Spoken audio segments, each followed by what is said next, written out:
Hola, buenas noches. Vamos a esperar que se vaya conectando alguien. Eh,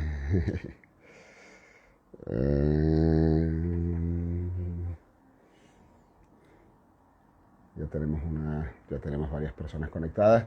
Buenas noches, amigas, buenas noches, amigos, quienes están conectados hoy. Buenas noches aquí en Portugal, buenas tardes si nos están viendo desde otro país donde sea todavía de tarde. Hoy, 20, ¿qué? 24 de septiembre de este año, 2022, sábado. Tenemos un live muy especial, tenemos una invitada de lujo. Ella es la licenciada María José Suárez Nóbrega. Ella es licenciada en psicopedagogía, especialista en TDAH, autismo y retardo mental, con 28 años de trayectoria, creadora de la unidad de autismo en el ICANE en Venezuela. Actualmente trabaja en la Asociación Portuguesa de Personas con Autismo aquí, en Coimbra, aquí en Portugal. Ha dictado talleres, ha hecho webinars y de asesoría presenciales y online en materias de autismo, retardo mental, TDAH, trastornos del neurodesarrollo, y también es terapeuta de parejas, experto en la programación neurológica, donde también da asesorías. Hoy con María José vamos a tratar del tema del TDAH y el autismo, que de verdad que ha sido es un tema importantísimo. Es algo que a los padres, muchos padres nos escriben preguntándonos sobre este trastorno, y de verdad que es algo que debe ser abordado, debe ser conocido, y es importante que quienes nos estén viendo aprovechen hoy de hacer todas las preguntas que puedan, porque tenemos una invitada de lujo experta en el tema, y de verdad que si hay alguien que puede aclarar este tipo de cosas, va a ser esta invitada que tenemos hoy. Así que, amiga, cuando quieras te puedes unir. Hoy aprovecho un momento para decir algo importante. Nosotros estamos, no sé si se dan cuenta que estamos en un escenario diferente donde generalmente hacemos nuestros live. Hoy estoy en la casa de mi cuñada porque está mi cuñado cumpliendo años. Y esta es la casa donde llegamos cuando estábamos aquí en Portugal. Así que en este mismo cuarto vivimos durante 10 meses cuando llegamos aquí a Portugal. Tiene un significado especial este live que lo estamos haciendo aquí. Y bueno, gracias a mi cuñada Janet y a mi cuñado Manuel, que está cumpliendo años. Feliz cumpleaños para él, porque ellos nos cobijaron aquí durante 10 meses. Así que bueno, eh, especialísimo este live. A mí, gracias a las personas que nos están acompañando hoy. Eh, Mientras se conecta María José, aquí está. Buenas noches, amiga. Hola Gracias por estar Danilo, aquí hoy. muchísimas gracias por la invitación. Yo súper contenta porque dar la información de valor y sobre todo de tanto estudio, porque nosotros que nos enfocamos en esta área del TDAH y del autismo y de toda esta población con necesidades especiales, bueno, para nosotros es un honor realmente tener y impartir estos conocimientos que tenemos. Y bueno, con un señor de señores, porque tu espacio es de señores, de verdad de muchísima calidad y para mí es muy cálido la invitación en el día de hoy. Gracias a ti, amiga, por estar aquí hoy. De verdad que, mira, vuelvo y lo repito, es un honor tenerte aquí. Yo hice tu presentación, tienes un currículum impresionante. Yo no sé si hay algo que quieras agregar, amiga. No, Eh, bueno, que soy María José y que soy una persona que estoy aquí para dar mis ojos, mis oídos y mis bocas para dar la mayor atención a esta población tan especial como es la población con necesidades especiales a nivel general. Y hoy que vamos a abordar una población que yo siempre lo llamo la gente del TDAH, la gente del color rojo, la gente del color naranja, que es de gran valor para mí, porque son niños que toda la vida han estado, pero ahorita se habla más y como que estamos entrando en materia de poderlos ayudar más, que es lo que nos interesa en el campo de la sociedad. Entonces, por tanto, hoy estamos aquí para poder ayudarlos y para poderle dar las orientaciones que ellos requieran. Cuando tú quieras, podemos gracias. empezar con cualquiera de las cosas que me quieras preguntar. Claro que sí, amiga. Y primero lo primero, ante todo, ¿qué es el TDAH? Fíjate, el TDAH es un trastorno, ¿ok? Es un trastorno que se viene manejando ya desde hace tiempo, pero es un trastorno en el neurodesarrollo. Entonces, fíjate, este trastorno como tal es un trastorno que afecta la parte de lo que es el cerebro y específicamente en unas áreas importantes, como son el área de la atención, el área de la concentración y sobre todo que se empiezan a manejar lo que son las conductas impulsivas en estos chicos en donde hay una cierta confusión en los diagnósticos, ¿sabes? Porque a veces se piensa que hablamos de niños desafiantes o niños con trastornos sí, de oposicionismo, y no son niños así, porque estos niños tienen una característica, y fíjate que este es un trastorno, y quiero que quede muy claro, es un trastorno que se nace y se muere con el trastorno, ¿ok? Es un trastorno que se trabaja con él, más no es algo que se cura, tampoco es una enfermedad, es simplemente un trastorno. Y como yo le digo, una condición particular que tiene el ser humano, como lo pueden tener en diferentes áreas, no solamente en el área del trastorno. Yo puedo tener una condición de diabetes y es para toda la vida, y yo lo tengo que manejar. Claro. ¿Qué pasa con esta parte de trastorno? La gente queda como que en shock, ¿sabes? Porque empiezan a pensar que simplemente es algo bueno, que nos limita, que no vamos a poder alcanzar más nada. Sí podemos alcanzar, pero tenemos que estar claros que igual como otro tipo de etiología, nosotros tenemos que trabajar en base a ello, porque si no, no podemos lograr ningún objetivo como tal. Entonces, por tanto, sería un trastorno en el neurodesarrollo que afecta la atención, la concentración y existen diferentes conductas compulsivas que llegan a estos niños a no tener el control y la gente sale del contexto de no entender qué es lo que está pasando con ellos. Y por tanto es importante saber esto y la importancia de un buen diagnóstico, Danilo. Porque ¿qué ocurre? Hay gente que empieza a verlos y dice, no, pero es que yo pienso que tiene autismo. Ah, no, pero es que yo quiero... Y fíjate que es totalmente distinto. Eh, y me imagino que mucha gente preguntará algunas cosas en relación a los dos. Pero hay algo muy importante. Ninguno de estos dos trastornos, hago esta observación, se evalúa igual. Entonces, aquí ya hay un desconocimiento, que la gente dice, vamos a utilizar el DSM-5 para el TDAH. Eso es falso. Hay un patrón de conducta que nosotros podemos evaluarlo, pero con otras pruebas estandarizadas, trastorno de déficit de atención. Ahora, ¿son específicamente, son este y esta persona? No. Entonces, eso yo me imagino que lo vamos a profundizar más adelante. Ahora, en base a lo que me preguntaste es esto, un trastorno que afecta el área de la atención, la concentración. No, es importantísimo tenerlo en cuenta porque mira, yo sé que todavía existen dudas y esas dudas son las que nos llevan muchas veces a tener creencias erradas sobre este trastorno. Te pregunto, hablando de esto, de creencias erradas, ¿cuáles son los mitos más importantes que tiene que derribar la sociedad en cuanto al TDAH, amiga? Bueno, la primera es que ellos toman, inclusive, yo te voy a poner un ejemplo muy cortico. Yo trabajo en la Asociación de Personas con Autismo y tengo casos de TDAH con autismo al mismo tiempo, pero hay unos que tienen son más predominantes en el TDAH o son más predominantes. Pero en un caso, yo te voy a poner este caso para que lo veas así de simple, ¿no? En la sociedad. Nosotros fuimos a un encuentro mágico, ¿no? Había un mago y una señora se quedó horrorizada de ver al chico que tenía TDAH. ¿Qué pasa con esto? La pregunta de ella fue, él está enfermo. Y fíjate que ese es el primer mito que hay que derrotar en la sociedad. No son personas enfermas, tienen un trastorno que es manejable, ¿ok? Entonces, este mito de que es una enfermedad que se contagia, que no te acerques porque pobrecito, no, esta es una persona que tiene una condición particular que requiere una atención especial en áreas en específico, que son la atención y la concentración. ¿Quiénes manejan más este concepto? Varios especialistas son importantes, pero neurología es muy importante en este campo del TDAH. ¿Y qué pasa con esto? Nosotros simplemente nos abordamos a trabajar conductas disruptivas o conductas compulsivas y hay que trabajarle la atención y la concentración, porque este es el marco más grande de ellos. Entonces, por tanto, el primer mito que yo nombraría sería que es una enfermedad. Ahora, otro de los mitos es eh, el niño es muy pequeño, tiene muy poca edad y por tanto no puede tener TDAH. El niño nace con el TDAH. ¿Qué ocurre? La gente dice, no, pero es que le salió el TDAH. No, señora, eso es un mito. El niño nace con el TDAH. Y ahora tú te preguntarás, y más o menos como yo sé que el niño nace. Hay muchas señales. Yo puedo ver si el niño está atento a un móvil, puedo darme cuenta que si lo llamo constantemente, a la tercera vez es que él voltea y no tiene que ser precisamente porque no tiene contacto visual. Claro. Entonces, ¿qué pasa con esto? El niño, porque es muy pequeño, no puede tener el TDAH, tiene el TDAH, nace con esta condición particular. Ahora, hay algo importante y tú lo debes haber visto en las diferentes redes sociales, que el TDAH es una moda, no es moda, es algo que está Claro. de toda la vida. ¿Qué pasa con este mito? Este mito trae mucha colisión porque cuando se habla de que es una moda, es que simplemente ahorita sale a la luz más información, es la diferencia, no que está de moda.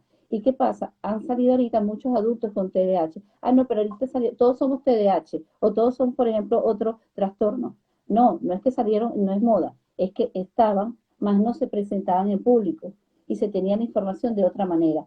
Y bueno, yo digo que la pandemia ayudó muchísimo, pero ya nosotros veníamos en un proceso. Ahora, el TDAH desaparece con el tiempo. E incluso yo he tenido en consulta personas que me dicen, es que a mí me prometieron que mi esposo se le iba a quitar. Entonces, ¿qué ocurre con esto? El TDAH no es que desaparece, el TDAH puede manejarse, pero él va a vivir toda la vida. Es como yo le digo, desde que nace hasta que muere, el mismo trastorno permanece. Ahora, hay algo importante. Cuando yo voy en la calle, existe este mito, ¿no? Que son de personas que están alrededor de padres que tienen TDAH los niños.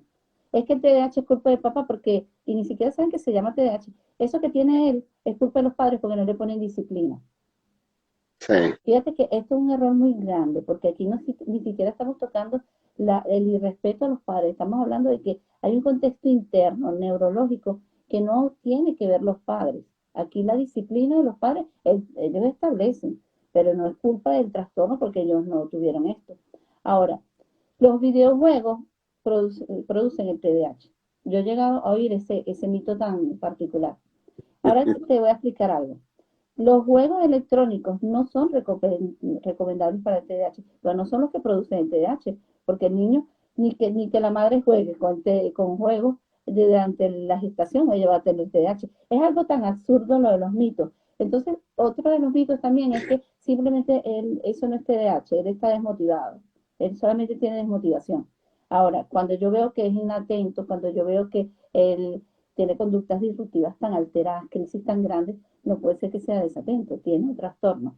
Ahora, los niños con TDAH es que tienen una afección interna, tienen una infección interna, no sabemos si son los intestinos, no sabemos si son, entonces buscan cualquier hipótesis para hablar del TDAH, en donde simplemente hay un comportamiento que está fuera de la norma del estándar y ellos no lo hacen adrede, sino es algo particular de su trastorno. Otro es el trastorno el TDAH solamente lo pueden trabajar el pediatra y el neurólogo. Eso también es un error. El neurólogo es un engranaje muy importante, sumamente importante. Hay especialistas que consideran que no son de tanto valor. Para mí es súper importante, porque ¿qué ocurre? Yo puedo trabajar lo que está externo, pero yo no puedo saber qué es lo que hay a nivel de su cerebro. Y yo lo que tengo que trabajar el trastorno desde la parte del cerebro. Ahora, el último mito que podría yo recordarme aquí sería que los fármacos son los únicos que pueden quitar el TDAH. Primero, el TDAH no lo quita nadie. Los fármacos tienen que ver con TDAH que sean combinados en muchas oportunidades. Y los fármacos son en el estilo de vida en donde yo veo que no es el estilo de vida social que se afecta, es el estilo de vida de esa persona que no se puede integrar. Porque eso también es un detalle, Daniela, importante, que la gente dice, vamos a medicarlo para que yo esté más tranquila. Y el contexto de la vida de él, el desgaste físico, porque son niños que se brincan, niños que se autoagreden, ¿no? Porque su sí. hiperactividad es muy exacerbada. Entonces, a veces dicen, no, para que yo esté más tranquila. Y él, porque ¿qué pasa? Cuando yo evalúo sus huesos, evalúo sí, lo que es su estructura física, él al llegar a la edad de uno ya está muy desgastado. Y porque de repente no buscamos las alternativas. Pero entre todos los mitos que yo recuerde, esos serían los más elementales que te podría decir. No, y es importantísimo lo que dices, amiga. Y yo si me lo preguntas a mí, ¿cuál es el mito que más uno oye? Ah, no, es que el niño es tremendo. Tan simple como eso. Le falta, no, lo que hablabas de la disciplina, obviamente el de la enfermedad, que es una de las cosas más tremendas que nos pasa, no solo con el TDAH, nos pasa con el autismo y con otros tantos trastornos que son eso, trastornos, condiciones y no son enfermedad. Eh, Te quería preguntar, amiga, de hecho, aquí yo aclaro, y hay algo importante, nosotros no estamos de acuerdo con la medicación. Esto, mira, lo hemos hablado con otras personas en otros lives. Tenemos muchas personas que nos han escrito en privado y nos han dicho que sus hijos, sus nietos, sus sobrinos los han medicado las cosas más mínimas. Y mira, yo siempre mantengo que la medicación es quizá es el último recurso al que se tiene que ir cuando todas las otras alternativas fallan. Eh, yo te pregunto, amiga, ¿cuáles son las señales que nos pueden ayudar a identificar a alguien con TDAH? Sí, fíjate que antes de poderte hablar de las señales, eso que hablaste de la medicación es algo muy importante. Porque, por ejemplo, yo venía trabajando, ahorita estoy en Portugal, pero yo venía trabajando en Venezuela con un neurólogo en donde trabajamos esta parte de los combinados y los TDAH que tuvieran hiperactividad o fueran inatentos y toda esa parte. ¿Y qué pasa con esta parte de la medicación? Se habla de que la medicación mejora, pero lo que mejora realmente son las actividades que yo pueda buscar complementarias con ellos. Y en una oportunidad y sería un tema de valor que pudieran de repente manejarse aquí en las redes. Yo ya lo manejé en una oportunidad, pero sería mejor profundizarlo, que es el tema de los oxigenadores cerebrales, en el caso del TDAH, porque ese tema es de gran valor. Porque ¿qué ocurre? Las sustancias que realmente requiere el niño con TDAH están allí en esos oxigenadores que lo podemos conseguir en las legumbres, las podemos conseguir de repente mira, en cuatro elementos tan básicos como el magnesio, el zinc y los complejos B, que son tan importantes. ¿Y qué ocurre? Esto que lo tenemos de repente en una oyama, lo podemos tener en los frutos secos, esas cosas hacen que el cerebro de él actúe. Claro, la velocidad de la acción no es tan rápida, pero sí se ven cambios importantes. Por tanto, es necesario tomar en consideración que la medicación sería el último aporte. Claro, existen casos en donde es necesaria. Es necesario cuando ya vemos que el contexto, el trastorno sobrepasa y a veces no tiene que ver ni siquiera a veces con el TDAH, a veces tiene que ver con el asociado que él tiene, ¿ok? Entonces, fíjate, cuando me estabas hablando de las tres señales que pueden identificar el TDAH, las tres señales particulares son su hiperactividad, su atención y su impulsividad. Cuando hablamos de la hiperactividad, vemos a personas que son niños y adultos que se mueven constantemente. Por ejemplo, hay personas que no se pueden mantener quietas a cada rato, son personas que incluso de que no se pueden mantener en el estándar de un trabajo fijo porque se cansan, porque no pueden estar en una jornada tan amplia. Estas personas tienen el contexto de moverse, hablan muchísimo, las que hablan, cuando te hablo de la hiperactividad, tienen falta de comprensión en algunas cosas, falta de constancia también. Por ejemplo, empiezan un curso y lo abandonan, o empiezan una actividad y vemos en estos niños que agarran un juego y empiezan a hacerlo y de repente saltan a otro. Y es este momento donde nosotros tenemos que tratar de combinar, porque ¿qué ocurre? Si nosotros paramos esta hiperactividad, también aquí hay un problema, que nosotros no le estamos dando el espacio, porque neurológicamente hay huecos así, que debemos cubrirlos con espacios de actividades, por ejemplo, te doy un espacio para que vayas a tomar un vaso de agua, o vayas al baño, o hagas otra actividad, porque estos niños no pueden resistir una jornada tan larga, ¿ok? Tienen dificultad para, por ejemplo, esas actividades de relajación y de concentración, les cuesta muchísimo esa parte, e inclusive suelen hasta reírse en la actividad, suelen mirar al compañero, suelen buscar la manera de que el otro también se distraiga, y ellos no lo hacen a propósito. Mucha gente piensa de que no, que ellos lo están haciendo porque quieren molestar la actividad, ellos ni siquiera se dan cuenta, es el mismo proceso neurológico que no les permite. Ahora, hablamos también otra señal que es el déficit de atención. Cuando hablamos del déficit de atención, es que su atención no está focalizada a mucho tiempo. Cuando hablamos de la atención, es algo importante. Las normas de ellos tienen que ser cortas, porque si yo le digo, Danilo, ve al baño y busca la pasta dental, tú te quedaste en pasta dental, Es verdad. pero no llegaste al baño. Tú solamente sabes que es la pasta dental, ¿a dónde lo vas a buscar? No sé. Entonces, ¿qué pasa? La pasta dental. Busca la pasta dental. Entonces, ¿qué pasa con esto? Son comandos cortos y muy delimitados.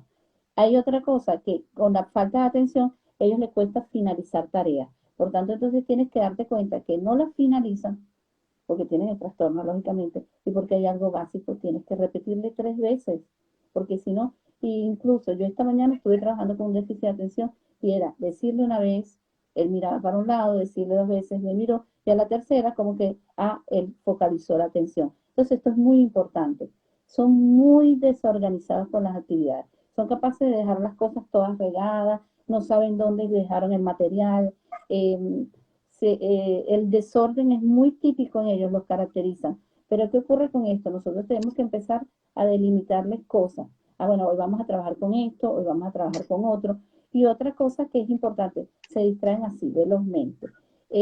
Requieren de muchísima motivación para poder engranar en una actividad y salir de otra. Es importante enfocarte en que en esta parte de déficit de atención, actuar con unas actividades o con algunos motivadores verbales que lo impulsen. Mira, yo sé que rápido está la pasta dental. Está la pasta dental. Es que mira, que yo sé que tú puedes lograrlo. Ahora, cuando hablamos de la tercera señal, que es la impulsividad, es que son muy impacientes, se irritan con muchísima facilidad, son súper ansiosos en todo, en jugar con un muñeco, salir con otro muñeco, inclusive cuando abren las loncheras, quieren sacar todo al mismo tiempo, pueden comerse un pan, pueden tener una galleta, pueden tener el jugo y no saben cómo, de qué manera se organizan. E inclusive Claro, he tenido casos de TDAH que los recibo en la tarde y cuando vengo a ver la lonchera está mordida la manzana, el pan está mordido y la galleta. Y yo les digo, ¿y qué pasó aquí? Ellos no saben por qué no concluyeron. Entonces, es importante darse cuenta de una cosa. Y una de las cosas es que tiene muchísimas conductas disruptivas. Cuando hablo de conductas disruptivas, es cuando son conductas que salen de la norma y alteran el ambiente. Por ejemplo, se levantan de una forma desaforada de una silla, pueden de repente pasar un lápiz lanzado, porque ¿qué ocurre? No porque ellos son totalmente impulsivos, porque el mismo trastorno tiene esta característica de la impulsividad. Por eso es que hay que estar pendiente de lo que es su atención en eventos de impulsividad y lo que es la hiperactividad. excelente, amiga. De hecho, mira, cuando hablamos de eso, que a veces tienen como que, mira, se habla cuando hablamos de déficit de atención, nosotros hemos tenido personas que nos han dicho, especialistas, y que nos han dicho que muchas veces no es déficit de atención, sino exceso de atención a lo que sí les interesa. ¿Qué me Eso puedes decir tú de esto? Bueno, fíjate que eso es muy cierto, porque el déficit de atención tiene una cosa. Todo niño, toda persona sabe qué es lo que más me interesa. Yo puedo tener un trastorno, pero si sé que más me interesa el juguete, yo lo voy a hacer para que tú me lo des. Ahora, ¿qué pasa? Ellos Claro, son atentos a lo que les interesa. Entonces, yo tengo que darme cuenta cuáles son las caídas de cada persona. Yo puedo darme cuenta cuál es la caída de mi esposo si tuviera déficit de atención. Ah, yo sé que es esto. Entonces, yo puedo agarrarlo por este lado. Ahora, ¿qué ocurre? Si yo estoy, esa es otra cosa. Él es muy atento en unas cosas que le interesan. Pero ¿cuántas veces le repetiste esa cosa? sí, Tú le repetiste y le quedó instaurada en su atención. Porque, como yo te digo, en el tercer clic, él ya focalizó la atención. Entonces, ¿qué ocurre? Yo le dije a mi esposo, recuerda apagar el televisor, si no, no vas a tener cena. Recuerda apagar a la tercera, él va a saber que no, que va a tener que apagarlo. Entonces, ese tipo de cosas es importante. La atención se puede manejar muy rápidamente, saber cuál es el refuerzo o el estímulo que le gusta y repetirle 3 veces. Esa es la clave más grande en estos niños para focalizarlo. es importantísimo, amiga. Mira, aprovecho de leer un diagnóstico, un comentario aquí de Kitsia 1240. Ella nos dice que mi hijo tiene 5 años, cualquier cosa se distrae, no termina las actividades, las deja media, está en movimiento, brinca, salta, no importa si es peligroso, tiene diagnóstico de TEA y los dos neurólogos me dan diagnósticos de THI, puso ella. Ok, No sé si quiso decir, fíjate, ajá, lo que pasa es que estos neurólogos están hablando de un déficit de atención con impulsividad y ella está hablando es que, también que hay, por supuesto, el TDAH tiene problemas de atención. Entonces, fíjate, en este caso de este niño hay que configurar cuáles son las conductas que tanto le cuesta a él en alcanzar. Y qué le aplico en el caso mío, mi sugerencia como tal es aplicar lo que son los contextos de la terapia conductual, en donde nosotros establecemos límites, porque estos niños igual como tú me estás diciendo que ellos hacen conductas que les gusta, que es de su placer, yo tengo que ponerle límites. Tú puedes saltar hasta cierto punto. E inclusive yo puedo tener a niños que están al lado mío, que están irritables, y yo lo pongo a saltar una cuerda. Salta, salta, salta, claro, salta, y hasta que llega un punto que él dice, yo no quiero saltar ya. Entonces, ¿qué ocurre con esto? Nosotros tenemos que delimitar cuáles son las conductas que queremos ir mejorando de él, colocarlas en un contexto de la terapia conductual, aplicar unos cuadros y allí ver cuál es la frecuencia. En base a eso, nosotros empezamos a lograr conductas en él. Pero esto es un trabajo que tiene que ser concienzudo, porque ¿qué pasa con estos padres? Al igual que los niños tienen alguna ansiedad, ellos también tienen, porque, bueno, es que él se mueve mucho, es que él interrumpe, es que no hace la cama, es que no come esto, es que se para constantemente. ¿Qué pasa con estos niños? Yo no puedo alcanzar 5 conductas en corto tiempo, yo tengo que trabajar primero con 2, ver los motivadores y después trabajar con 2. Porque ¿qué ocurre? Si se intenta trabajar con 2, se logra, es un caos. Ahora, las claves visuales también son importantes, Danilo. Tener las claves visuales de rutina, de establecer, mira, vas por aquí, no has pasado por aquí, no puedes calzar en esta. Ellos tomar conciencia de eso. importantísimo, amiga. Y te quería preguntar, María José, ¿cuáles serían las señales del TDAH en adultos?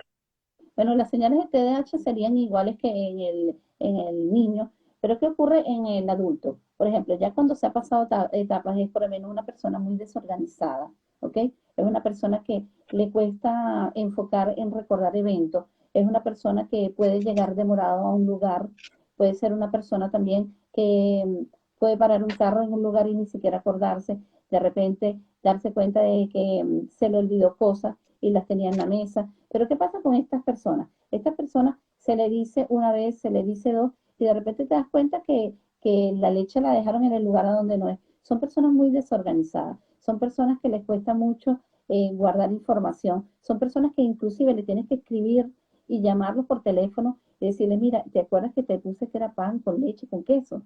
Y sin embargo, seguro que te llega sin la leche.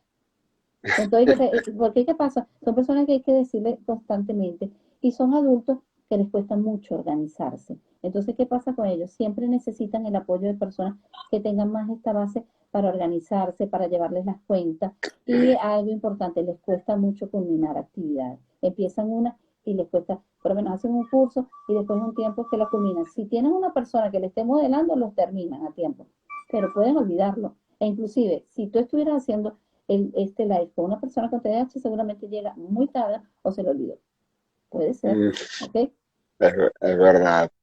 Mira, amiga, a mí me es importante también, y esto obviamente nadie mejor que tú para decirlo, que existe el TDA, o sea, el trastorno de déficit de atención solo, y el trastorno de hiperactividad solo. O sea, que no necesariamente se tienen que tener las dos condiciones al mismo tiempo. Alguien puede ser tener déficit de atención o tener hiperactividad. Claro, exacto. Fíjate que hay unos con que tienen hiperactividad y hay otros que no tienen hiperactividad, que se llaman los niños con TDAH con hiperactividad y sin hiperactividad, para verlo desde este contexto. ¿Cuál es la diferencia? Que el TDAH con hiperactividad son niños que se mueven constantemente, son niños que quieren pararse de la silla, son niños que hacen ruido, son niños que interrumpen constantemente las conversaciones, son niños que tienen una rapidez para correr de un lado a otro. Ahora, ¿qué pasa con los que no tienen hiperactividad? Son niños que son dispersos y pueden estar mirando una pared por cierto tiempo, se les olvida la información, no son inquietos de moverse, su atención no se focaliza y se focaliza en estar en lugares calmados. Son niños muy tranquilos, pero ¿qué pasa? No focalizan atención, no focalizan concentración, tienen impulsividad porque se irritan al decirle tantas veces. Pero, por ejemplo, yo tuve en Venezuela, recuerdo mucho uno sin hiperactividad y el niño era muy tranquilo. De hecho, son niños que pueden llegar a un contexto de tú decir, pero ¿por qué son tan tranquilos? Y el problema radica más en la atención y en la concentración. Ya no viene impulsividad ni tiene tanta rapidez para hacer las cosas. Esa vendría siendo las dos diferencias. Ahora fíjate, existen estos dos causales, que es el TDAH con hiperactividad, sin hiperactividad, y también tenemos lo que es el TDAH combinado, cuando hay el TDAH con otra etiología. Yo puedo tener un TDAH con una PC, una parálisis cerebral, o puedo tenerlo con un autismo. Entonces, ¿qué pasa en este Claro. caso? Estos son diferentes, porque aquí tenemos, por supuesto, su atención y concentración, como te lo dije, pero tenemos una etiología distinta. Y ahí es cuando el neurólogo y las personas que asisten en el diagnóstico tienen que ponderar cuál es de las dos etiologías más predominantes en el trabajo. Porque ¿qué pasa si de repente el autismo predomina más que el TDAH? Yo tengo que trabajar en lo que es por lo menos el contacto visual, o tengo que trabajar la integración social. Hay que evaluar qué es lo que pasa, porque en el combinado es cuando nosotros podemos hablar que no siempre, en algunos estándares de la medicación, pero en los otros casos sería totalmente, yo no diría que sería de alcance, solo que fuera un grado neurológico muy alto. E incluso hay gente y especialistas que combinan eso. Yo particularmente para dar un diagnóstico de TDAH requiero del apoyo del neurólogo. ¿Por qué? Porque yo le mando a hacer unos estudios con el neurólogo en donde yo después voy a tener el apoyo de ver qué es lo que pasa dentro, pues yo no puedo llegar a ver lo que pasa dentro. ¿Y qué pasa con los electros? Hay unos que me dicen que están bajo nivel de anormalidad y cuando yo sé que es anormalidad, yo no estoy hablando de una persona normal, sino que el ritmo Claro. neurológico va muy exacerbado o va muy lento, que es el caso del sin hiperactividad. Importante, amiga.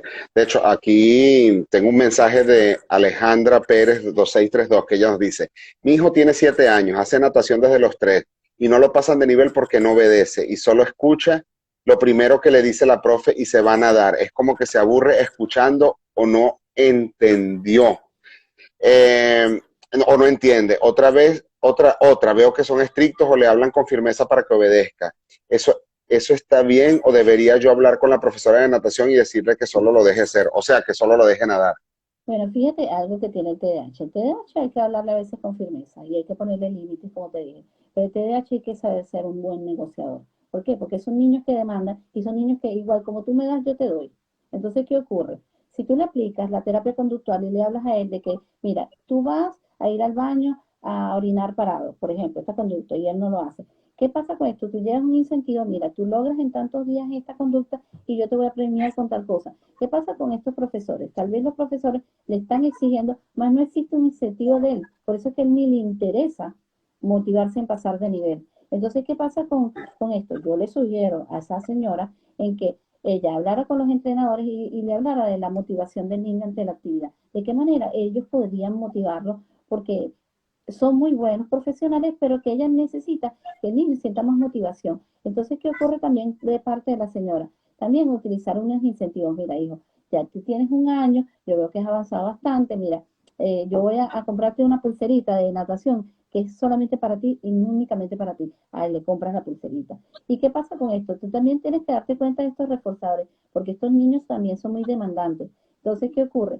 Tú le puedes incentivar con cualquier cosa que sea un sticker o lo que tú quieras, cada vez que vaya a la piscina. Esto es importante, utilizar estimuladores, porque ¿qué ocurre? Si no hay refuerzo, no hay conducta. Si no hay conducta, el TDAH sigue igual.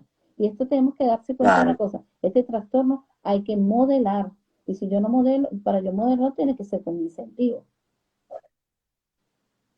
muy cierto, amiga.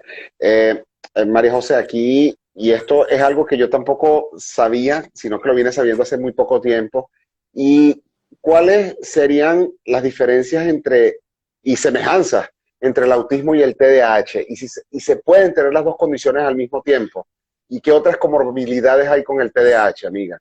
Fíjate que sí existe, por supuesto, lo que te hablaba del TDAH combinado, donde existe el TDAH con el autismo. Y cuando yo hablo de diferencia, por lo menos en el caso del autismo, yo puedo ver que hay una alteración en cuanto a la integración social, cosa que no pasa con el TDAH. El TDAH se integra muy fácilmente e inclusive interrumpe. El autista no, el autista es más de pasos para poder ser, inclusive el norte del autismo es la integración social y en el caso del TDAH es alcanzar su atención y por supuesto integrarse armónicamente a la sociedad, pero él de por sí tiene mejor integración. Hay una de las cosas que en el autismo las conductas a veces son restringidas de parte del autista y son muy repetitivas. En el TDAH no, él es muy abierto a realizar las actitudes como él quiere. Él puede llegar hoy y interrumpirte la actividad. El autista no te va a hacer eso. ¿Qué pasa con eso? Es más sigiloso, es más cauteloso. Ahora, en el TDAH pueden haber algunas actitudes que yo repito, pueden pasar cosas así, más en el autismo hay lo que se llaman las estereotipias, hay conductas muy repetitivas. El TDAH no te va a hacer una estereotipia verbal como tal, solamente que él sepa que te esté gritando o está gritando otro, pero es muy raro ver este tipo de comportamiento. La conducta, eso depende del grado de autismo también. El autista puede tener una crisis, ¿ok? Pero él puede tener una crisis y tener actitudes, pero en el TDAH tiene crisis y las crisis tienen el comportamiento impulsivo y la hiperactividad presente. Entonces, uno es más tranquilo, otro es más inquieto, uno socializa, el otro no socializa. Ahora, cuando yo saco este contexto del diagnóstico, yo tengo que evaluar, bueno, él le cuesta atender y concentrarse, tiene un TDAH, pero tiene un autismo, pero no se integra, entonces hay una predominancia en el autismo que es importante, porque los dos necesitan la integración. Entonces, por ejemplo, hay que ver cuál es la necesidad más importante que tengo que trabajar con ese niño.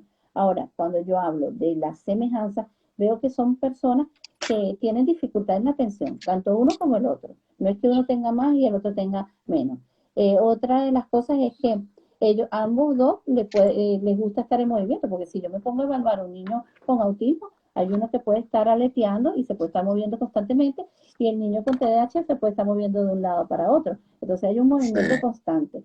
A ellos les gusta lo que es, en el TDAH es lograr un espacio y les gusta también estipular un espacio. En el autismo también. ¿Qué pasa? En el autismo más fuerte la focalización, pero en el TDAH también son así. E inclusive es importante focalizar espacios que les guste, que no tenga estímulo, ¿ok? Igualmente como pasa en el autismo. Ahora, lo que abordar estos dos aspectos del TDAH con el autismo, el alcance total del aprendizaje de estos niños es a través de las claves visuales, a través de las claves sociales. Eh, y los dos tienen una semejanza, los dos tienen crisis emocionales.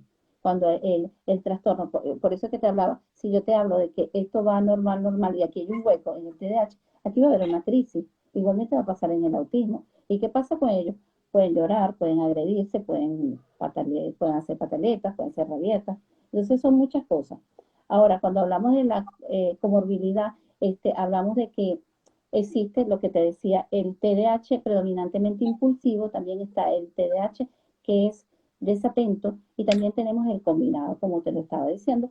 En estos tres hay que ver la diferencia que hay y la diferencia es que en uno hay mayor impulsividad, en el otro hay más predominancia en la atención y la concentración. No es que en ninguno, en todos haya atención, pero en este es más fuerte y en el combinado es cuando existen dos etiologías en donde yo como profesional tengo que darle peso a la que más tiene influencia social. Ajá, el autismo, él se aísla, él no quiere tener contacto. Ah, bueno, eso me preocupa más que la hiperactividad. Entonces, focalizar esto para trabajar el otro aspecto. Entonces, por eso que te digo, una de las cosas muy importantes en cualquiera de los trastornos, y si es combinado, es llegar a un diagnóstico muy asertivo y con mucha seriedad, porque eso es algo que yo le digo a los padres. A mí me dieron un diagnóstico de TDAH, no sé, a mí me lo dijo alguien, o sea, no se lo dijo a alguien, te tiene que tener una prueba, porque Claro. y incluso hay algo que yo quería más o menos también plantearlo aquí. Existen muchísimas personas hablando sobre TDAH, muchísimas personas hablando sobre autismo, y ¿qué pasa? Causa una confusión enorme, Danilo, porque ¿qué Sí. ocurre? Es que yo tengo la experiencia porque yo, pero señora o señor o especialista, usted tiene la base para poder hablar esto. Eso es muy delicado porque estamos hablando de un contexto importante de un trastorno, que en vez de mejorarlo podemos empeorarlo. Entonces es importante Sí. tomar en cuenta esto. Y bueno, ¿qué otra cosa te puedo decir?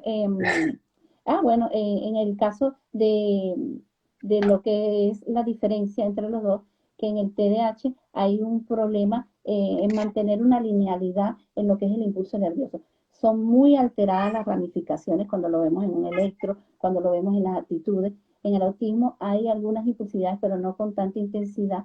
Los casos, como te dije, más complejos, en donde hay el impulso más alterado, radican de una medicación, precisan de una medicación para su estándar de vida normal, pero por lo general este estándar en el TDAH no es el mismo que en el autismo.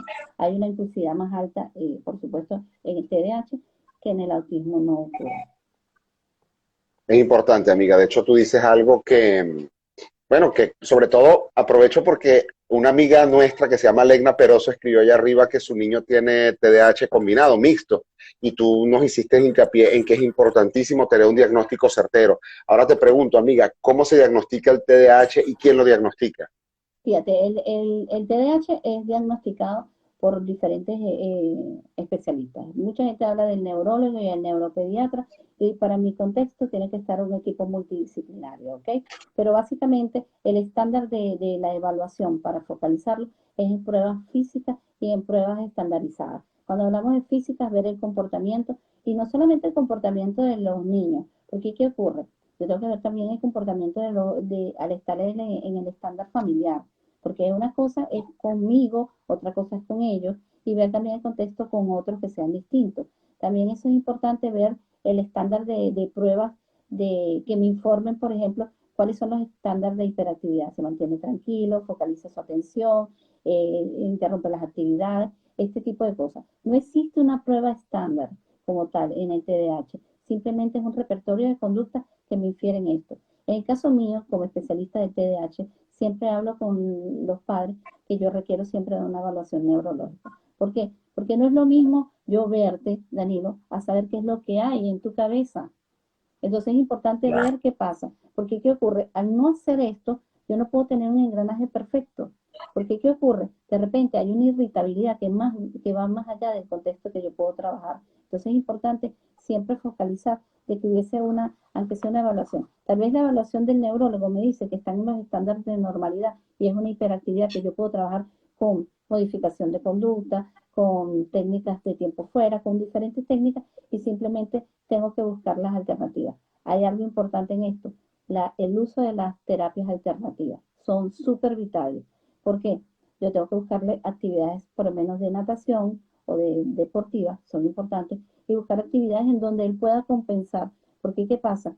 A veces a estos niños se les mete en actividades como, bueno, él va a las tareas dirigidas y va a la tarea dirigida y va a la tarea dirigida. Señora, pero el niño tiene que oxigenar el cerebro. Eso también es otra Claro. cosa. Y oxigenarlo es saltando, brincando, compartiendo con otros. Y yo siempre he sido copartícipe de una cosa. La gente no solamente aprende porque está todo el día leyendo un libro, la gente también aprende en la interacción social, que es muy importante. Y esto es importante que lo manejen así. Ay, es importantísimo, de verdad que los niños aprenden mucho, muchísimo jugando. Y Muchísimo, de sí, sí. verdad, y es importante tener eso presente. Amiga, te pregunto, hablando de esto de los niños, ¿cómo podemos diferenciar un niño cuando decimos que es tremendo o que es distraído o que es muy activo de otro que sí tiene el trastorno del TDAH?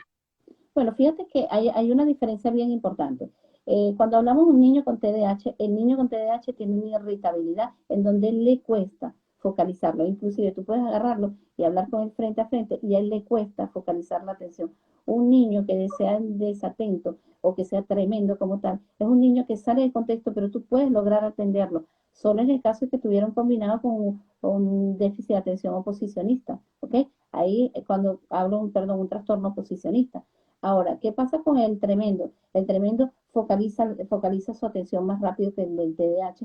El niño con TDAH se irrita con facilidad, le cuesta negociar, es un niño que repite constantemente la conducta y es un niño que hay que repetirle 3 veces al otro niño, ya yo sé que en la segunda lo escuchó y uno sabe cuando el niño está haciendo algo porque es tremendo y cuando el niño no es, porque el niño que no lo es, el primero no tiene tolerancia. Segundo, no acepta las situaciones. Tercero, si no le aplicas 3 veces la técnica, él no te va a contestar.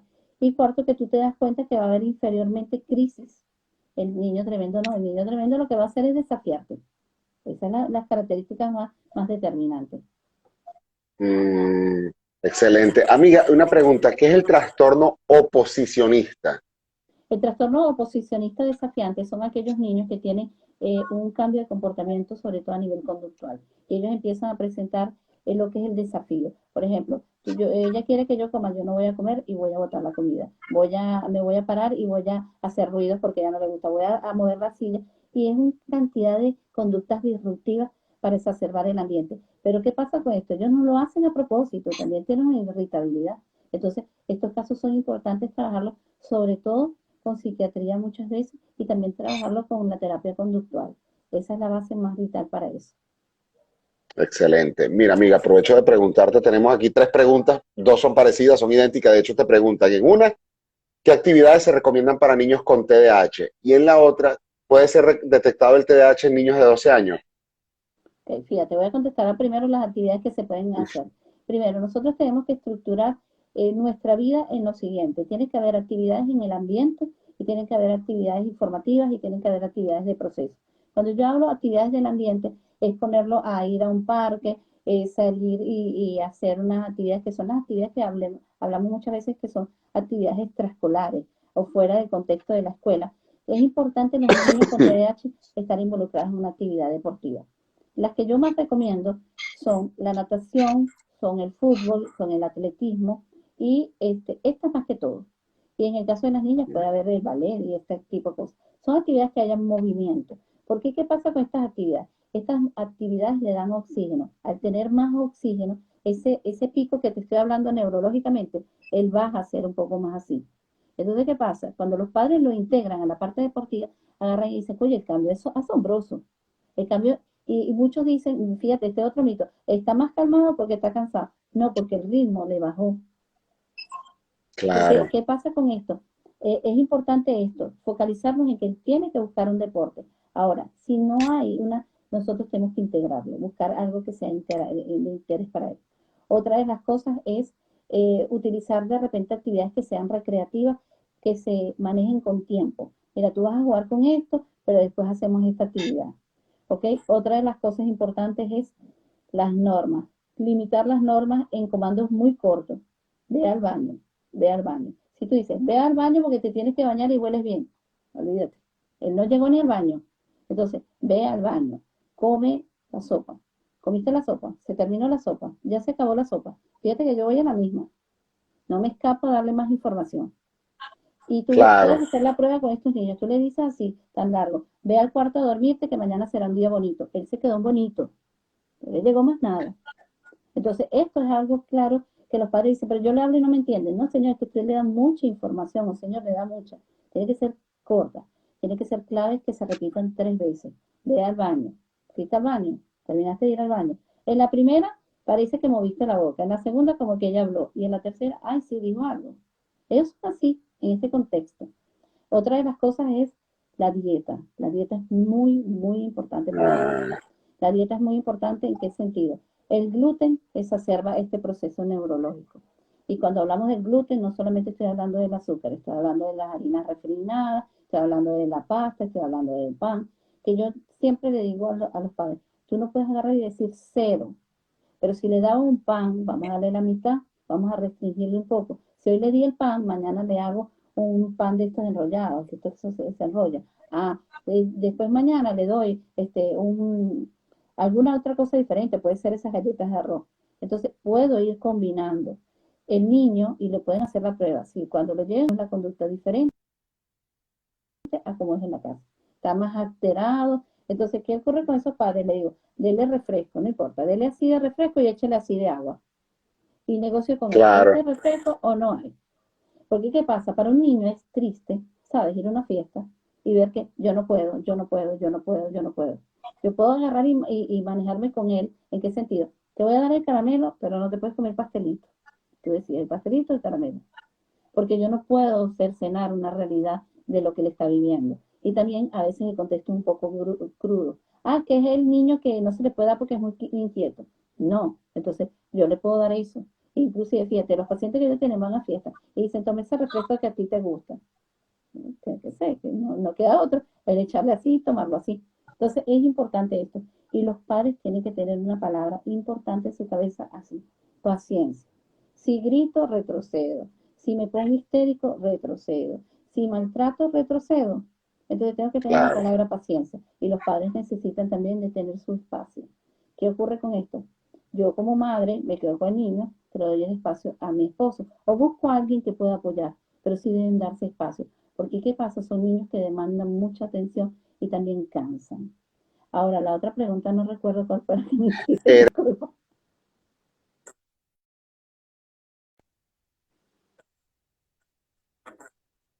ya te la repito, No te amiga. entendí porque se Puede ser, cortó. sí, puede ser detectado el TDAH en niños de 12 años. Claro, perfectamente. En cualquier edad se puede detectar, inclusive con lo mismo que te digo, evaluar las pruebas físicas, evaluar inclusive. Y fíjate que hay algo importante que no lo mencioné, que es la parte educativa. Son niños que a veces tienen muy bajo rendimiento escolar y esto es muy importante tomarlo en consideración. O son niños que se distraen muchísimo. Entonces, ¿qué ocurre? Si hablamos de las adaptaciones, en la escuela también tienen que haber adaptaciones, eh, pero sí hay que tomar en cuenta el rendimiento escolar, hay que darse cuenta que es un niño que le cuesta atender, comprender y ver que sí, en cualquier edad se puede evaluar, hasta de adulto. Y fíjate una cosa, hay gente que dice, bueno, y si tiene TDAH de adulto, ¿qué me importa ya? Claro que le importa, señora, porque se sigue tratando mal a la persona y la persona sigue portándose o manejándose en un contexto que no sabe ni cómo manejarse. Por lo menos en el trabajo le va a costar muchas cosas. E inclusive en un estacionamiento, si no recuerda el puesto, puede estar muchas veces. Entonces hay que darle claves a esta persona, ¿ok? Pero sí se Claro. puede evaluar. No, y es importantísimo saberlo, amiga, como para que la gente sepa que nunca va a ser tarde para obtener un diagnóstico y para tratarse. Y eso es Exactamente. importantísimo saberlo. Te pregunto, María José, aquí nos escribe la profe Vale 7, doctora. Tengo un niño de 1 año y 3 meses que no siempre responde a su nombre ni dice ninguna palabra con intención. No tiene otra bandera roja para hacer TEA, solo por no responder siempre a su nombre y no tener palabras. ¿Podría ser TEA? Bueno, fíjate que nosotros podríamos hablar de TDA, hay conductas particulares, pero hay algo que yo siempre le digo a los padres, el estándar de la observación es vital, porque ¿qué ocurre? Cuando nosotros podemos demandar más fuertemente yo no digo que no se puede, hay señales, pero cuando yo voy a dar un diagnóstico más exhaustivo, tendría que ser más o menos a los 3 4 años, en donde hay más incorporación social, porque ahí es cuando yo puedo decir, mira, definitivamente es desatento o no tiene contacto visual. ¿De qué manera puede ser esto? ¿Ok? Excelente. Mira, te pregunto, María José, tú nos habías hablado sobre las adecuaciones a nivel de lo que nosotros como papás, a nivel de eso, del trato, podríamos tener con nuestros niños. Y en casa, ¿qué tipo de adecuaciones podemos hacer en casa? Me refiero a nivel de ambiente. ¿Qué tipo de adecuaciones podríamos hacer para ayudar a nuestros niños con TDAH? Bueno, lo primero que yo les digo es que nosotros tenemos que establecer lo que se llama la rutina a nivel de señales visuales y decirle al niño, mira, vas por aquí por el baño, no puedes saltar a jugar porque aquí te faltó limpiarte los dientes y establecer siempre esto. Ve allá el cartel de las rutinas, a ver por dónde vas. Otra de las cosas, como te dije, las normas claras y cortas. Otra de las cosas, manejar la dieta. Entonces, el niño no puede comer helado, por ejemplo. Entonces, yo todos los días estoy comiendo un helado como adulto, no puede ser. Tenemos que nosotros Claro, manejar que si nosotros vamos a bajar el gluten, también vamos a bajarlo en nuestra vida. ¿Y qué ocurre? También podemos, yo no digo que no le puedas dar un helado, le puedes dar un poquito de helado, pero no todos los días. O no puede llegar el papá con helado y decirle, tú no puedes comer esto. Entonces, ese tipo de claro. adaptación. Otra de las cosas es evaluar los videojuegos. Los videojuegos tienen que tener un tiempo estándar. ¿Qué ocurre con esto? Los videojuegos hacen que esto, que está así, se vaya así. Por eso es que cuando yo le Sí. quito, se pone histérico porque él está así, porque el videojuego, y de hecho uno dice, esas aplicaciones como TikTok o la aplicación de los videojuegos y todas esas cosas, uno dice, escucha, pero el TikTok logra más atención en el niño que yo. Claro, porque fíjate, ellos van con unas ondas rápidas de velocidad, que es lo que a ellos les gusta. Les gusta mantenerse con adrenalina. ¿Qué ocurre con esto? Yo tengo que negociar. Te voy a dar esto hasta cierto punto. Y también evaluar qué es lo que ven. Porque ¿qué ocurre aquí? Hay juegos electrónicos que son un tanto violentos. Entonces el niño Mm. empieza a lanzar los objetos como el juego y ellos son muy imitadores también de conducta. Sea combinado, sea simple el TDAH. Es importante eso. Otra de las cosas es, siempre le digo que utilizar los oxigenadores. Mamá y papá darle legumes. Por lo menos yo hice en una oportunidad y me gustaría de repente que pudiese verse. Yo hice un live acerca de los oxigenadores cerebrales con una neuróloga y nosotros hablábamos mucho de estas sustancias de la vitamina D, los complejos B, hablábamos del magnesio, del zinc, que son importantísimos en mantener en ellos. Entonces, ¿qué pasa? Hay suplementos que se pueden dar, que puedan eso, o simplemente, como nos hablaba esa neuróloga en esa oportunidad, aquellas legumes que son en forma de cerebro. Tenemos el brócoli, tenemos la auyama, tenemos el coliflor. Ese tipo de cosas tienen muchísimos oxigenadores. Las legumes verdes son importantes. Entonces, evaluar, darle contexto de la parte de vitaminas que los ayude. Ahí hay algo importante en las frutas también. No todas las frutas son recomendables. Hay unas que tienen una cantidad de gluten enorme. Por ejemplo, la banana tiene muchísimo gluten. Entonces, ¿qué puedo hacer yo? No le doy una banana, le doy media banana. Igualmente como el mango. La patilla tiene muchísimo azúcar. Darle un pedacito. Restringir algunas cosas. ¿Qué puedo yo darle? La manzana, la pera, le puedo dar naranja, mandarina. Son frutas que no tienen tanto contexto de. Y hay muchas cosas que nosotros tenemos que restringir en la alimentación y es importante. Y el agua es vital, ¿sabes? El agua es vital para ellos como oxigenadores. ¿Qué ocurre con esta? Ah, no, pero es que yo le di un juguito que dice que tiene poco azúcar. Y algo vital que yo sí que quería dejar de clave para los padres era que muchas veces decimos, bueno, no le vamos a dar azúcar. Y buscamos el alimento y no dice azúcar, pero dice que no tiene azúcar. Vean en la tabla cuando hablan de hidratos de carbono. Los hidratos de Claro. carbono es lo mismo que el azúcar. Entonces, si yo tengo un estándar de hidratos de carbono por encima de 12, eso tiene una cantidad de azúcar enorme. Entonces, ¿qué ocurre? Por ejemplo, yo tengo diabetes y yo como las galletas de arroz que tiene chocolate. Error, porque se me subía el azúcar. Entonces, ¿qué ocurre? Ahí decía que tenía hidratos de carbono hasta más no poder. Entonces, evaluar eso. Y por último, la incorporación en la actividad deportiva. Sumamente importante. Importantísimo, amiga. Antes de hacerte la siguiente pregunta, te leo dos preguntas que nos escribieron aquí en los comentarios. La primera es de Lich Shamir. Puede, es algo de lo que tú hablaste al principio. ¿Puede confundirse el autismo con TDAH o son dos cosas totalmente diferentes? Y Nos escribe también Ignacio 9294. Es posible que si tengo un niño con TDAH y existe un segundo embarazo, es posible que también salga con TDAH, con TDAH. Ok, fíjate, en el caso de la pregunta del autismo con el TDAH, son dos cosas muy diferentes, ¿ok? Son cosas muy diferentes, pero pueden estar en una misma condición, ¿ok? Pueden hacer un niño con las dos condiciones. Hablamos de uno que tiene problemas para la integración social, hablamos de otro que se integra, pero hay que modelarle límites y normas en el contexto social. Hablamos de uno que no tiene seguimiento visual, este tiene seguimiento visual. Los dos tienen problemas de atención y concentración. Son dos cosas muy distintas, ¿ok? En donde el Okay. trabajo no puede ser igual. En cuanto a la otra pregunta que me hiciste, disculpa, no la recuerdo. Eh, Déjame buscarla, que la tenía Ah, aquí en el teléfono y si se se iba me a tener corrió. otro hijo con TDAH, ¿verdad? Sí, Ok, que si fíjate, tenía un en el primer hijo segundo con del TDAH. TDAH, bueno, la probabilidad puede ser que sí o puede ser que no, eso depende. Pero hay algo importante, el TDAH es algo que se puede dar de generación en generación, ¿ok? Entonces, si hay la predominancia de que alguien en la familia tiene, y si son los progenitores, mucho más rápido que pueda ocurrir nuevamente el evento. Importante saberlo. Ahora, amiga, retomando lo de las adecuaciones y a nivel de la escuela, ¿qué adecuaciones se podrían hacer en la escuela o qué debería hacer en la escuela para ayudar a nuestros niños con TDAH? Fíjate, la escuela, aquí hablamos del término de la inclusión social. La inclusión social es un proceso tan delicado y es algo tan hablado, e incluso yo lo he manejado en tantas charlas y es algo que a veces no se concreta. Porque, ¿qué pasa? Es muy, cuando nosotros tenemos un criterio de un niño que tiene TDAH en la escuela, debe haber una adecuación de que la escuela esté preparada para recibirlo. Primero tiene que tener un equipo multidisciplinario en donde haya un psicólogo, en donde haya un psicopedagogo, e incluso si hay un terapeuta ocupacional, también pudiese ser, pero más que todos los dos especialistas que te dije al inicio. Y tiene que haber una conexión, familia, escuela y especialista. Si esos tres nortes no están enfocados, el proceso no se da bien. Otra de las cosas importantes es que el profesorado o el profesor como tal debe ser formado para estos niños. ¿Qué ocurre? No tienen herramientas y no es crítica a veces utilizar técnicas que no son apropiadas. ¿Por qué? Porque no están preparados. Entonces, ¿qué ocurre? Formar y preparar al profesor para esta área. Tener el contexto de siempre mantener reuniones entre el profesor de aula, los especialistas, los padres, para que se llegue a un engranaje. Ahora, en la escuela, como tal, el profesor debe principalmente conocer la situación del alumno, debe tener todos los datos, e incluso si existiera alguna medicación es importante, ¿ok?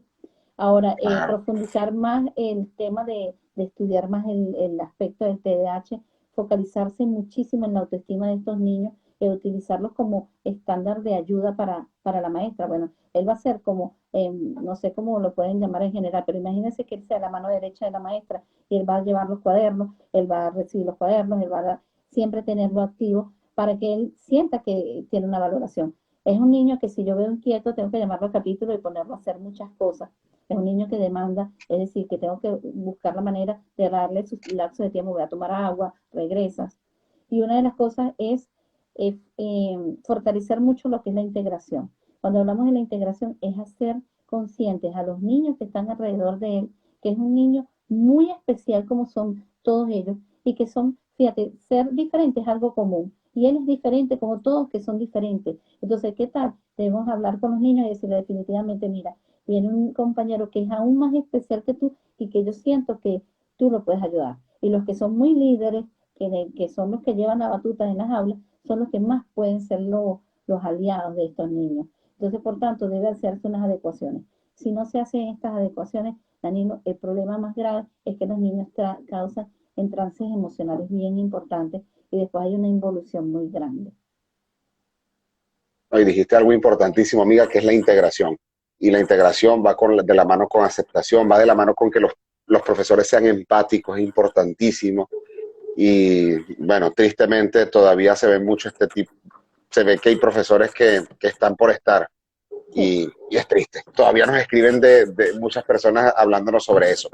Amiga, antes de decirte nuestra última pregunta, te quería leer un comentario que nos ponen aquí, o es una pregunta que te hace Kitsian 1240, te pone, doctora, ¿por qué recetan la risperidona y otomoxetina cuando hay diagnóstico de TEA nivel 1 y TDAH? Bueno, porque seguramente hay unos niveles de irritabilidad neurológica bien elevados. y entonces él necesita apaciguar eso, porque el problema es que internamente hay un desgaste y él puede sufrir de repente hasta él mismo sin darse cuenta caerse y lastimarse. Otra de las cosas de repente puede caer en una crisis en donde no sepa cómo adaptarse, pero más que todo es porque existe una irritabilidad en donde ellos están buscando el estándar de normalizar esos picos como tal y que él no pueda tener este desgaste. Fíjate que estos niños, para darte una idea, ellos pueden agarrar y lanzarse al piso con una fuerza y se pueden estar dañando las rodillas. Entonces, ¿qué pasa? Claro. Imagínate que todos los días se lancen y se lancen y se lanzan. Cuando son adultos, están destrozados, ya están mal. Entonces, ¿qué se busca muchas veces? Es canalizar que su nivel de vida no esté lastimada, que era lo que yo te decía al inicio. Los padres dicen, no, para yo estar más tranquilo. No, es para que él no se agreda más, para que él tenga una vida adecuada y porque él no siente los golpes. Y son niños que de repente se pegan y se ríen, pero eso es un desgaste y un daño que se están haciendo. Claro, ¿no? Y es importante. Tú me dices esto de que se lanzan y yo dije, no, que solo pensar en la rodilla. Yo que estuve tanto tiempo parado ahorita con una rodilla, cuando veo que un niño se lanza sin saber si de verdad tiene TDAH o no, lo primero que pienso es eso y de verdad que es como dices tú, a veces se Claro. están dañando y no se están dando cuenta y eso es lo peligroso. Yo lo repito, amiga, nosotros no estamos de acuerdo con la medicación, pero sabemos que cuando hay casos donde pueden autoagredirse, donde pueden causarse daño, de repente sí sea lo conveniente. Y fíjate, Amiga, te llegar a pregunto, la última dígame. instancia de la medicación, lo último que sea la Sí, medicación. es importante que la gente lo sepa. Amiga, y que yo sé que habíamos hablado un poquito sobre esto, pero te lo vuelvo a preguntar para que la gente vea la importancia de que se ha tratado el TDAH. ¿Qué pasa cuando el TDAH no es tratado tanto en niños como adultos? Bueno, fíjate, existe Cuando no es, una, perdón, cuando eres diagnosticado, discúlpame, y obviamente diagnosticado, no tratado. ¿Qué es lo que pasa en la persona bueno, cuando fíjate, acontece esto? existe una involución porque primero él va a tener niveles de frustraciones grandes. Segundo, que no se va a adaptar a ningún ambiente. Tercero, que él va a ser un niño muy desafiante a la larga porque no estás trabajando con él, él no está entendiendo nada, se está saliendo todo del contexto de su realidad.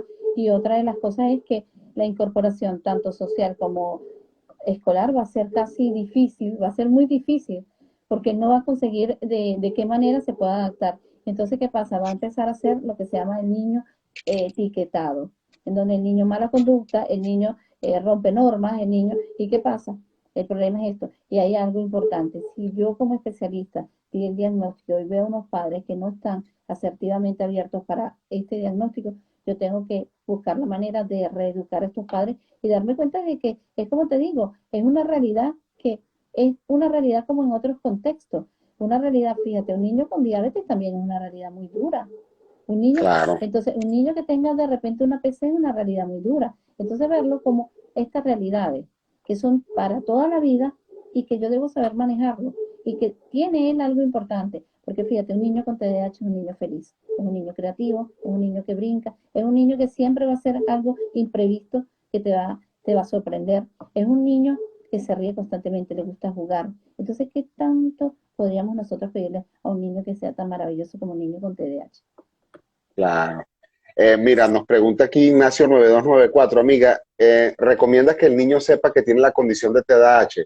Yo le agregaría a esta pregunta, eh, ¿a qué edad sería conveniente en caso de que fuera positivo? Y esto te lo digo porque, amiga, no, voy a hablarte de nuestras niñas. Nosotros con nuestras niñas que ya van a cumplir 9 años le contamos su condición de autismo. Y claro, ellas en su inocencia se lo contaron a una amiga en la escuela. Nosotros le hemos dicho, miren, ustedes van a poder contarlo cuando ustedes sientan que deben. Ellas se lo contaron a una amiguita en la escuela que es su mejor amiga de las dos.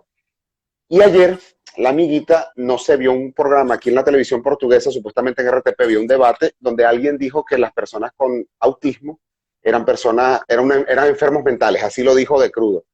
Dijeron que era una doenza mental, una enfermedad mental, donde estaban las personas todas condicionadas y como nuestras niñas, gracias a Dios, son extremadamente autónomas, independientes, sociales, todo lo que se quiera, la amiguita se le acercó y le dijo, Gemias, aquí le dicen las Gemias, ustedes no son ustedes no son autistas, porque ustedes no son doentes mentales, los autistas son enfermos mentales y ustedes no lo son. Y claro, una de nuestras niñas se puso a llorar porque ellas sí tienen una cosa que son muy literales. Ella no se puso a llorar porque le dijeran que el autismo es una enfermedad mental. Ella se puso a llorar porque estaba pensando que la consideraban una mentirosa. Y claro, hasta nosotros sentimos ese pequeño conflicto, nosotros si hicimos bien o no en contárselo, cuando varias personas No, especialistas nos han fíjate dicho que no, sí. porque hay algo importante. Eso no es ninguna enfermedad, empezando por ahí. No es Claro, una eso es lo enfermedad. Es, por importante. ejemplo, yo te acabo de decir que yo soy diabética. Eso no es una enfermedad, es una Ajá. condición que yo Sí, tengo de diabetes, ¿entiendes? Entonces, ¿qué es ocurre? Pues verdad. esta es una condición que no la tiene todo el mundo, no todo el mundo tiene ese lujo de tener esa condición. Ahora, ¿qué pasa? Esta condición me dice que yo debo adecuar algunas cosas en mi vida. Y esto es algo Eso. que deben manejar los padres. Si esto ocurre, darle a entender a ellos, la condición es tan maravillosa que tú tienes que darte cuenta que tienes algo diferente y que tienes que enseñarle al mundo. Porque, ¿qué ocurre? Claro, es una atrocidad que digan que es una enfermedad, pues, es de gente con demencia o que tengan problemas mentales. Entonces, ¿qué ocurre? Nosotros tenemos que abrir la ventana, Danilo, a que esta realidad tan patética se rompa. Porque, ¿qué ocurre? Esto Claro, es la cosa más absurda que hay. No podemos hablar de que esto es una enfermedad de demencia, ¿ok? Entonces, ¿qué pienso yo en este caso? A los niños sí se les debe decir, y se les debe decir claro, y decirles que es una condición maravillosa que los hace más espontáneos y que requiere de que estemos más atentos. Ahora, ¿qué ocurre? Nosotros tenemos que estar claros de algo. Si yo le voy a decir a mi hijo, para yo decirle, no, Danilo, es porque tú tienes TDAH, es culpa de tu TDAH, es que tú tienes el TDAH, porque ya me pasó con un paciente. Entonces, ¿qué dice él? Disculpa, estoy hablando así porque yo soy un TDAH. Se le dije, ya va, claro. más o menos, ¿quién es ese señor que él te regula tu vida? Pues yo tengo que cambiar esa creencia, es una creencia muy limitante. Tú no puedes porque eres TDAH. No, entonces, hay algo importante, no jugar con el diagnóstico para etiquetar a nuestros hijos. No, no, no, no te preocupes, él es así porque tiene TDAH, él es un TDAH, no. Entonces, esto, si le vamos a decir la realidad, es consciente de que ellos valoren y abracen el TDAH y se den cuenta que hay algo, mira, te temes bastante porque tienes TDAH, pero eso te hace maravilloso porque yo sé que alegras a la gente, pero te vas a controlar. Entonces, darle la vuelta, porque yo creo que nadie debe estar negado a tener un diagnóstico. Porque fíjate, también pasa en los niños que están integrados y no les han dicho los diagnósticos a la escuela, por ejemplo. Hay niños que Claro. salen y dicen así, ay maestra, yo soy TDAH, tiene que comprenderlo, porque ya me pasó con uno. Entonces, ¿qué pasó con él? Y la maestra le dijo, ay, muy bien, amor, ya entiendo. Pero no lo etiquetó. Los padres ya le habían dicho. Ellos no habían dicho a la escuela. Entonces, sí tenemos que decirlo. Yo pienso que sí debemos decirlo, pero tenemos que adecuar nuestras palabras. No ponernos a llorar ni ponernos en el contexto, sino verle qué es lo más bello de un niño con TDAH. Que son simpáticos, son creativos, son dinámicos. ¿Y qué ocurre? De repente yo tengo un niño muy tranquilo y de repente quisiera tener la hiperactividad un poco de mi hijo con TDAH. Entonces, verle el contexto, ¿ok? Pero pienso Eh, que sí. es importante, amiga, muy cierto lo que dice y de verdad que son palabras que tienen que grabarse en la cabeza de las personas, de los padres y madres para saber que no hay nada de qué avergonzarse y que de verdad tienen que saber transmitirle la condición a sus hijos desde la aceptación y nunca desde la vergüenza. Amiga, Sí. una última pregunta y ya te dejo tranquila que ya cumplimos casi la hora. Un mensaje para las mamás y papás que han recibido este diagnóstico o que están ante la sospecha de recibirlo porque sabemos que cualquier cosa que nos puedan decir sobre nuestros hijos es una preocupación. ¿Qué mensaje le puedes dar tú a las personas como para ayudarlos a sobrellevar esto y a saber que pueden hacer las cosas bien por sus niños? Bueno, lo que yo te puedo decir es que conseguir un diagnóstico para tu hijo, ya sea el de TDAH o un combinado, es importante que te des cuenta del alcance de darle una caricia a este chico para que lo puedan ayudar y para que lo puedas integrar. Tener un niño con TDAH, como te lo dije, es un niño creativo, es un niño auténtico, es un niño muy activo, es un niño creativo, es un niño que te va a sorprender con muchísimas cosas que tal vez tú no la tienes y ver el valor de lo que él tiene y tú no tienes y te hace falta complementar en tu vida. Darle siempre una caricia emocional a ese niño y sobre todo valorar el alcance que él tiene, porque él llegó a esta vida para traerte una realidad maravillosa de ser un ser diferente y único. Excelente, amiga. Te voy a tirar solo que una pregunta importantísima que nos hace aquí Joana, mi No, lady claro. amiga. ¿Y qué se puede hacer en el caso de que un docente etiquete a un niño por su condición de autismo y TDAH? ¿Cómo podemos defender sus derechos? Bueno, fíjate, cada país tiene unas normas y la educación especial a nivel mundial tiene unas normas y derechos del niño. Entonces, si se violenta constantemente y esta maestra se vuelve en un acoso, al niño, entonces yo tengo que buscar las distancias porque el proceso de integración e incorporación no se está dando. Y por tanto debo ir, yo diría, primero por los mecanismos de hablar con el directivo, si esta situación no tiene alcance, ir a lo que es la parte legal y formalizar una denuncia, porque esas son cosas que no deben ir pasando, porque por eso es que ves tú hoy en día, Danilo, tanta violencia a nivel escolar. Y una de las cosas que yo digo a la gente, y de hecho ya hice un encuentro con un doctor acerca del acoso escolar. Y en el acoso escolar la gente dice, pero es que yo no sé de dónde salió el acosador. El acosador siempre ha estado. El problema es que la escuela no ha actuado. Entonces es un momento de frenar esto. Y si el acosador es el docente, aún peor. Claro, es verdad. Bueno, amiga, mira, no me queda más que agradecerte. Fue una hora maravillosa. Hasta yo aprendí, mira, cosas que ni sospechaba. De verdad, amiga, te invito para que en otro momento volvamos a hacer otro live sobre otros Claro temas. que sí, cuenta conmigo. Eres una persona con un conocimiento enorme y solo aportas cosas maravillosas. Amiga, gracias. No te quito más Muchísimas tiempo. gracias. Gracias a ti, gracias a quienes nos acompañaron. Feliz resto de sábado. Una última cosa, ¿por dónde te pueden contactar las personas que quieran hasta contactarte por un servicio online, amiga? Es Bueno, fíjate, importantísimo. la gente puede contactarme por @psicopedagoga, un trazo para abajo, María José Suárez, o me pueden contactar también por el canal de YouTube, que es de María José Suárez también. Y bueno, estoy a la disposición. Tengo varias especialidades en el autismo, en el TDAH, en lo que son las parejas y en la parte emocional. En cualquiera de los ámbitos allí puedo contactarlo. Muchísimas gracias, Danilo. Fue un encuentro para mí fantástico. Y de verdad, este señor es un señor de señores en donde yo me lo Ay, voy a amiga. robar también para mi espacio. A la orden siempre, amiga. De verdad, Bueno, gracias, gracias, infinitas gracias con gracias, todo de el verdad que corazón. sí. Y cuenta conmigo para cualquier otro encuentro. Gracias, amiga. Dios te bendiga y Dios los bendiga a todos. Claro que Feliz fin sí. de semana. Gracias. Chao.